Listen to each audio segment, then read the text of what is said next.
இது எத்தனை பேர் உணர்ந்திருப்போம், யோசிச்சு பாருங்களேன். கோயிலுக்கு போகிறப்ப போய் புலம்புன்னு புலம்புன காலம், பாதியை சொல்லி பாதி மறந்த காலம், கடைசியாக எல்லாத்தையும் மறந்து எல்லாமே உனக்கு தானப்பா வந்த கஷ்டம், எனக்கு என்ன அப்படின்னு விலகி நின்று வேடிக்கை பார்க்குற காலம்.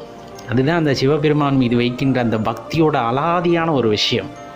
எல்லாமே உன்கிட்ட கொடுத்துட்டேன், நான் எதுக்கு அழுகணும்னு நினச்சேன் அப்படின்னா உன்கிட்ட இருந்து நான் தனிமைப்பட்டு இருக்கேன்னு அர்த்தம்.